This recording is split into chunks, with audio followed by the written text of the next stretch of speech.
विश्वास ठेवू नको, तुकडोजी महाराजांचं पद आहे. सुंदर आहे, लक्ष देऊन ऐका, लक्ष केंद्रित करा. तू म्हणशील लेकी सुना, ऐका, तू म्हणशील लेकी सुना, त्या तुलाच लावतील चुना, मेल्यावरती तुझ्या नावाचा वाजवे त्यांतून तुना. कोण आहे बघा, म्हणून महाराज म्हणतात काय करा, घे घे घे हरिनाम घे, माया सारी सोडून दे. मग हे हित करणार नाही, त्याच्यातून सोडविणार नाही. महाराज माझ्याकडे गडगंज संपत्ती आहे, 100 एकराचा धनी आहे, माझे पैसे माझ्या कामाला येते. महाराज म्हणले तू म्हणशील पैका अडका, तो इथेच राहील सडका, मेल्यावरती तुझ्या सोबती चाराण्याचा मडका. मग संतांनी जाग केलंय, म्हणून महाराज म्हणतात तुम्ही संत माय बाप कृपावंत. म्हणून महाराज म्हणतात तुमचं वर्णन मला करता येणार नाही. काय मी पती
मग महाराज त्यांचं वर्णन करता येत नाही तुम्हाला.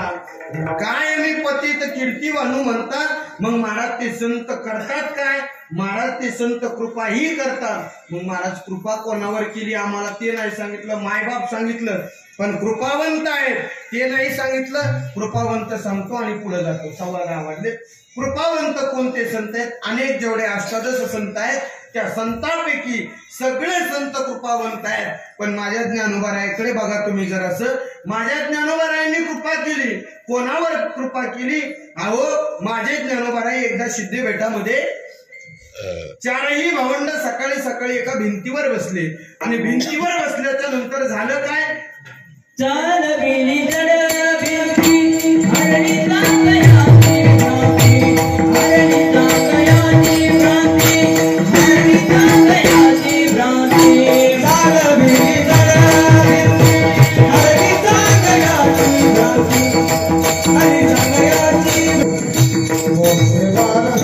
चांगदेव महाराज भेटीला येत आहेत. मग चांगदेव महाराज कशावर येतात त्यांना माहित झालं. चांगदेव महाराज वाघावर बसून आले आणि हातात चाबूक सर्पाचा आहे. मग जायचं त्यांच्या भेटीला कसं, आपल्याकडं काही साधन नाही. मग सहज माऊलीनं भिंतीकडे पाहिलं. अरे म्हणजे आपण ज्या भिंतीवर बसलो त्या भिंतीला घेऊन जाऊ ना. माऊलीनं अशी थाप मारली आणि भिंतीला आज्ञा दिली, चल बाई आपल्याला चांगदेव महाराजांच्या भेटीला जायचं. भिंत चालू लागली. ज्या ज्ञानोबारायांनी निर्जीव भिंतीला हात लावला ती भिंत चालली. त्या भिंतीचं मंदिर आहे, माणसाचे मंदिर नाहीत, त्या भिंतीचं मंदिर आहे. ती काय आहे महाराज म्हणजे ती कृपा आहे. जी भिंत चालली त्या भिंतीचं मंदिर आहे म्हणजे तिच्यावर कृपा केली. कृपा कृपा कृपा सांगायला कृपा बघा अजून कोणावर कृपा केली? माझ्या ज्ञानोबाराय ज्यावेळेस नेवाशामध्ये ज्ञानेश्वरी सांगू लागले ना, त्यावेळेस नुसतं खांबाला टेकन दिलं. त्या खांबाचं मंदिर आहे, पाहिलं तुम्ही? खांबाचं मंदिर कोणी कोणी पाहिलं? हात वर करा. खांबाचं मंदिर कोणीच पाहिलं नाही का? जा एकदा नेवाशाला बघायला, खांबाचं मंदिर आहे. एवढंच नाही हो, मठ्ठ प्राणी असणारा रेड्यावर हात थाप ठेवले, थाप मारली तर काय झालं? रेड्या मुखी वेद बोलविला, अहो गर्व तुझ्याचा हरविला. असे असणारे माझे ज्ञानोबाराय कृपावंत. म्हणून महाराज म्हणतात कायमी पतित कीर्तिवानू. असे संत आहेत. मग ते संत नेमकं करतात काय? महाराज तिसऱ्या चरणात सांगतात.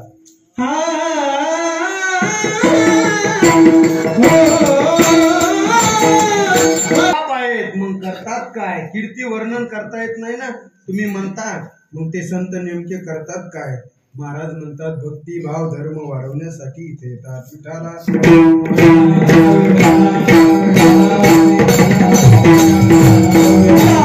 वाढावया सुख, भक्तिभाव धर्म वाढावया सुख. तुम्ही ज्यांचं आतुरतेनं कीर्तन ऐकायला आले होते त्यांच्यासारखं जमल का नाही असं सांगता येत नाही. त्यांचं गायनही तेवढं पट्टीचं आहे आणि कीर्तनही तेवढं पट्टीचं आहे. मला गाता येत नाही. जसं जमल अशी सेवा करतो मी, पण तुम्हाला जसं जमल ऐकायला जसं झेपल तसंच सांगण्याचा प्रयत्न करायला लागलो. नाहीतर मला खूप असे अध्यात्माची आवड आहे, पण अध्यात्म काय झालं? अंगत भाऊ तुमच्या आबाचे साडू बसले तिथे. काय झालं माहितीये का? मी अध्यात्म सांगू लागलो, पण नेमकं अध्यात्म सांगायला लागले की लोक झोपी जाऊ लागले, माझं कोणी कीर्तनच घेणे. म्हणून मी आता ड्रेसिंग चेंज केली. म्हणजे ड्रेसिंग कशी, कीर्तनाचा बेस चेंज केला. मग तुम्हाला असं पटन असं कळण असं सांगायला, पण तुम्हाला कळायले का नाही हे मला नेमकं कळत ना. तुम्ही मान हलवूनच आणि काही बोलणच बी. आज थंडी नाही, मला गरम आले तरी लगी घेऊन बसला. मला नेमकं कळलं तुम्हाला कळायले का नाही. आता तुमच्या भागात पद्धत कशी आहे मला काही माहित नाही, भाषा कशी आहे मला माहित नाही, पण आमच्या इकडची भाषा सांगतो, पद्धत सांगतो. हा, तुम्ही बोलायचं नाही. गायनाचार्य मृदंगाचार्य कीर्तनकारांनी बोलायचं नाही. तुम्ही गावोगाव फिरता बरं का. मी यांना प्रश्न विचारतो खाली बसलेले, तुम्हाला कीर्तन कळायले का नाही हे मला कळन. म्हणजे पुढे 10-15 मिनिटं 20 मिनिटं लांबलं तरी काही अडचण नाही म्हणून बोलतो. बघा भागाभागामध्ये पद्धत वेगळी असते.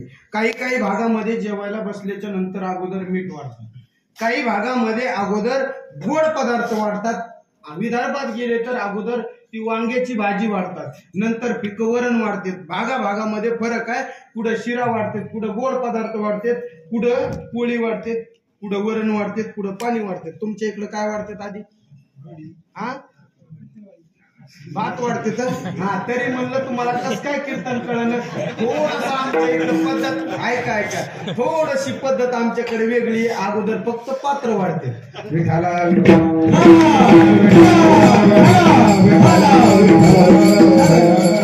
तुम्हाला भाषा कसं काय कळलं, तुम्ही काय हलनच बोलणच चालत हा, विनोदाचा भाग त्या सोडून. बघा महाराज म्हणतात भक्तिभाव धर्म सुख वाढवण्यासाठी इथे येतात. मग महाराज सुख म्हणायचं तरी कशाला? सुखाचा आम्हाला पत्ता लागला नाही म्हणजे सुख मिळालं नाही. सुख मिळते आम्हाला पण सुख दिसलं नाही. सुख दाखव, बरोबर आहे का नाही? खरं सांगा, मंडपात बसलेल्या माणसांनी एकाने तरी सुख पाहिलंय का? इकडं शिष्ट मौल्या दादापासून इकडं सगळेच सुख पाहिलंय का? माता मावल्या सुख पाहिलंय का? पाहायचंय का तुम्हाला सुख? बर, नाही पाहायचं, दिसलंही नाही. सुख कोणी सुख भोगलं? सुख उपभोगलं कोणी? सुख उपभोगलं कोणी? खरं सांगा. जे सुख तुम्ही उपभोगलं ते नश्वर आहे आणि जे सुख उपभोगायचंय ते आपल्याला मिळतच नाही. मिळत नाही म्हणजे त्या पद्धतीला जात नाही. कसं तुम्हाला सांगतो म्हणजे तुमच्या लक्षात येईल. विठाला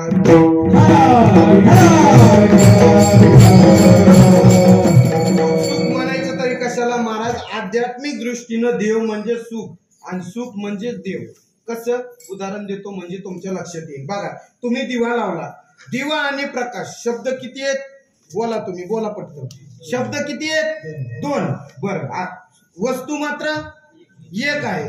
आणि दिवा आणि प्रकाश शब्द किती? 2. वस्तू 1. जसं सूर्य आणि प्रकाश शब्द किती? 2, पण वस्तू मात्र 1. असं कधी झालं का सूर्य अस्ताला गेला तरी उजेड राहिला? असं कधी झालं का? बरं, दिवाळी जवला तरी बी प्रकाश राहिला असं कधी झालं का? नाही. म्हणजे महाराज माऊलीची ओवी देतो म्हणजे तुमच्या लक्षात येईल. माऊली म्हणतात, म्हणून दीप पालवे आणि सवेची तेज मालवे. जसा दिवा इजवला ज्या क्षणी प्रकाश गेला त्या क्षणी दिवा म्हणजेच प्रकाश आणि प्रकाश म्हणजेच दिवा, तसं देव म्हणजेच सुख आणि सुख म्हणजेच देव. महाराज आम्हाला पटलं नाही, आम्हाला पुरावा द्या. महाराजांनी पुरावा द्याला, ज्ञानोबारायांनी पुरावा. सर्व सुखाचे आधार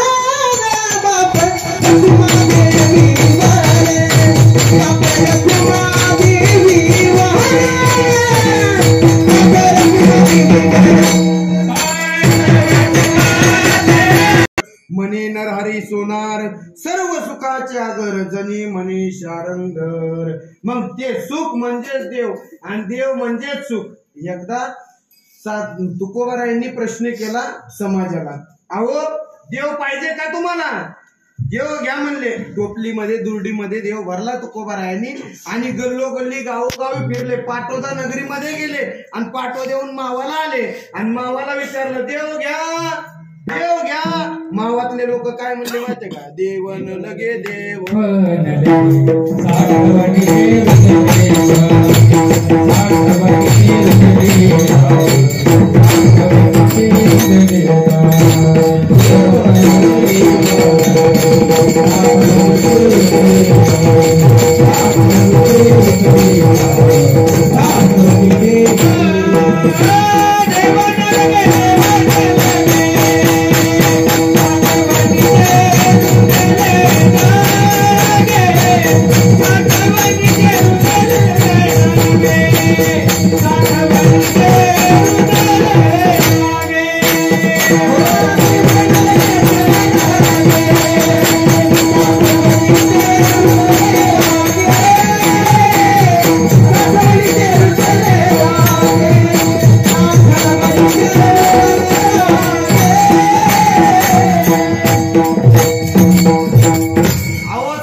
गावोगावी फिरले. देव घ्या कोणी देव घ्या कोणी ऐकताना घर पुसवणी.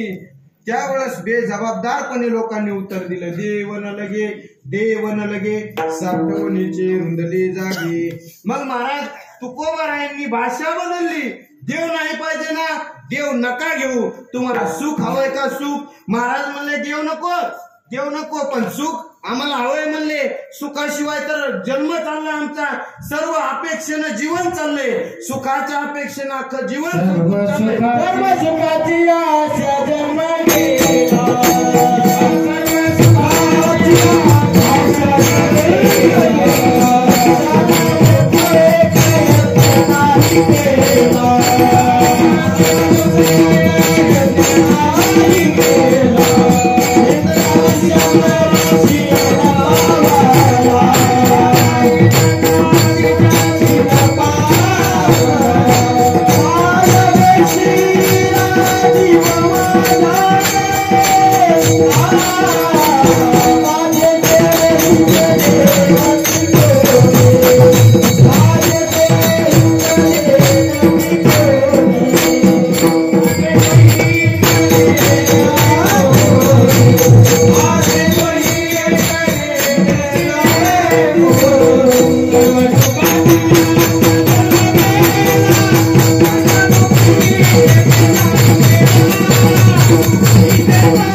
तुम्हाला अपेक्षेनं जीवन गेलं ना, सुख पाहिजे ना, सर्व सुखाची आशा जन्म गेला. लोकांनी सांगितलं अपेक्षेनं जीवन गेलं पण सुख मिळालं नाही. मग सुख पाहिजे ना तुम्हाला, सुख पाहिजे ना.